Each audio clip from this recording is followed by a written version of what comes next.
Well, Anushka has already spilled the oil.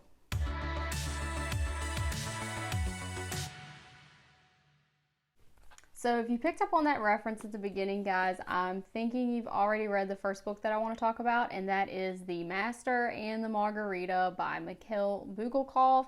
This is a very famous piece of Russian literature. This is my first experience with this author, and I'm doing it as part of a read-along with a group on Voxer. I believe that group is headed up by Noah at Everyone Who Reads It Must Converse and Jack over at the Rambling Raconteur, and I think it's a reread for both of those gentlemen. So I'll be interested to see if my thoughts and my takeaways from this book line up at all with what everyone else thought.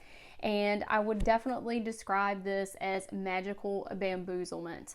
I know it's considered a very famous piece of magical realism, and it is, but I'm not really sure if this is meant to be understood, and I don't think everyone's going to have the same thoughts and same takeaways from this book.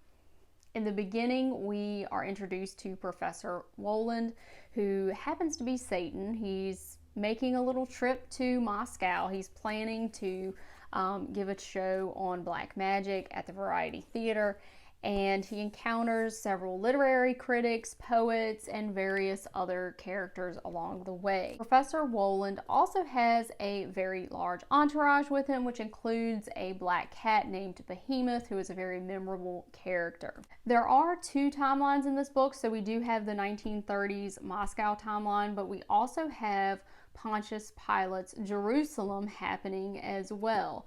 And I do promise that they are related, or at least I think they are. So this book is packed with very vivid imagery and absurd scenarios, and while a lot of the scenarios do seem absurd, when you really think about it, they are a satire of Soviet society under a Stalinist regime. Woland's magic in the book does cause disappearances, very graphic decapitations, and other things. And when you think about Soviet society and day-to-day life, it wasn't unrealistic to think that people would disappear at the drop of a hat and be sent to some gulag. And after those disappearances and executions, they would essentially be erased from life. There was one quote in the book that really struck me: "If there are no papers, there is no person."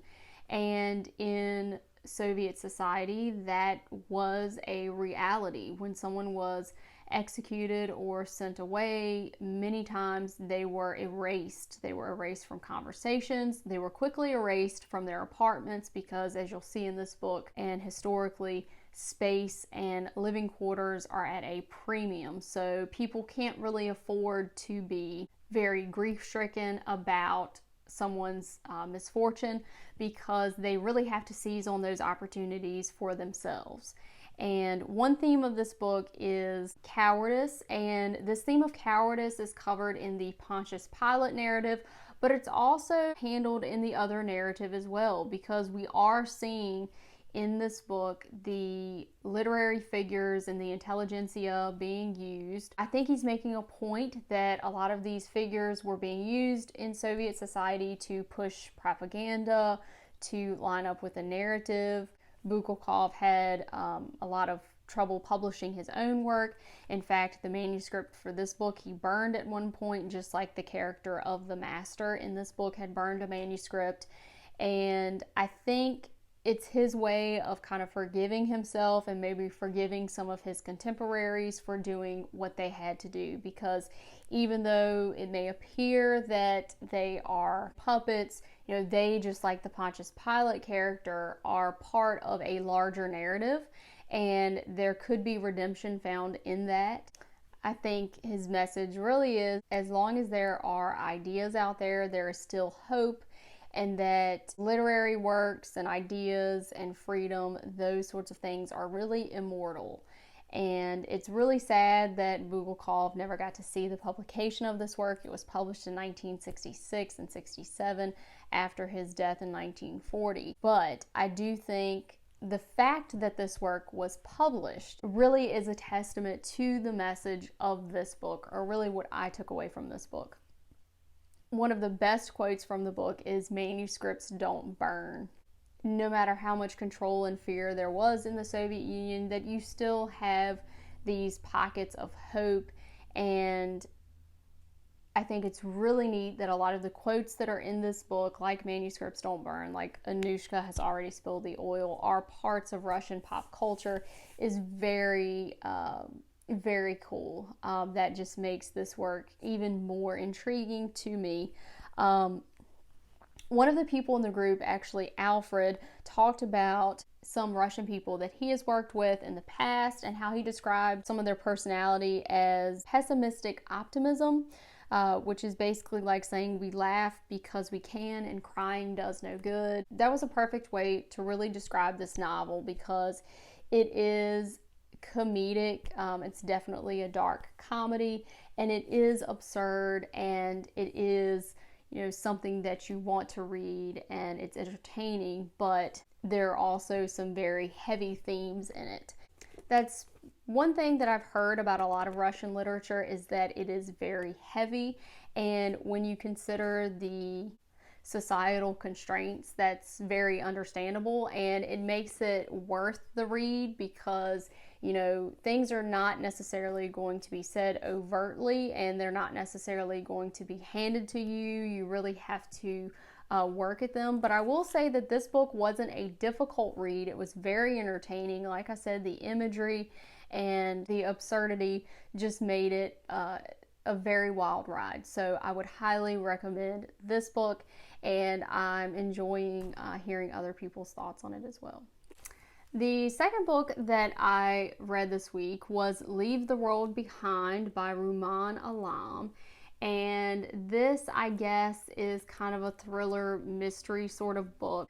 So Amanda and Clay have booked a vacation house in Long Island, hoping to have a nice quiet retreat and escape from the hubbub of the city. Their luxurious vacation is interrupted by the homeowners, Ruth and G.H. Washington. Now, Ruth and G.H. have just come from the city, and they say that the city is now experiencing a widespread blackout, and they're not really sure what's going on, but they don't think it's safe in the city, and they were actually surprised to find their home still had electricity. So they offer to pay Amanda and Clay a substantial amount of money to stay in their own house, since they are kind of violating, I guess, the rental agreement.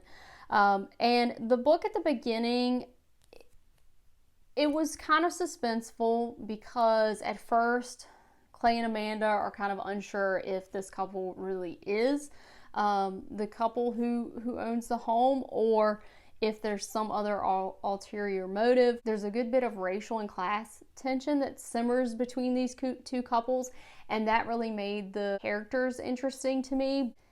But I think maybe the author was so focused on that aspect of the book that he really forgot to advance the plot any, because I really felt like this book was just boring. I got to the end and I was like, and?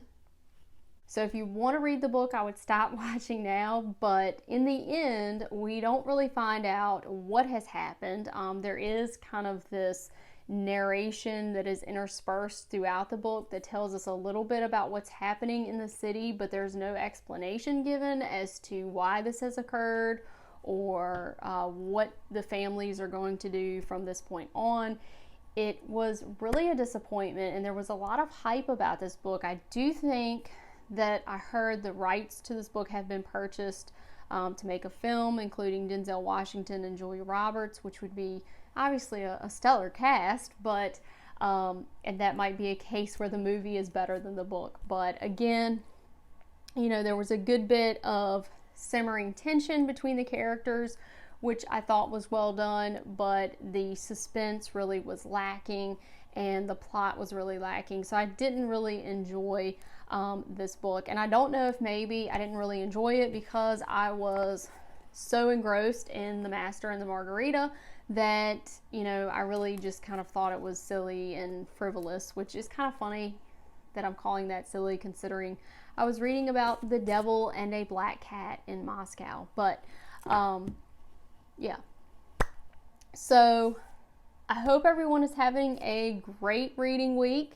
I do have some pretty exciting reading plans coming up in September. I'm doing a buddy read of Marilyn Monroe, The Final Years, with Sandy over at Miss Reads a Lot, and I'm also doing a buddy read with Christy Lewis over at Dostoevsky in Space, Noah at Everyone Who Reads It Must Converse, and someone who I don't know, but I'm sure I will know by the end of this read along, Pete. And we are reading the Gulag Archipelago. So about to crack open part 1 of that.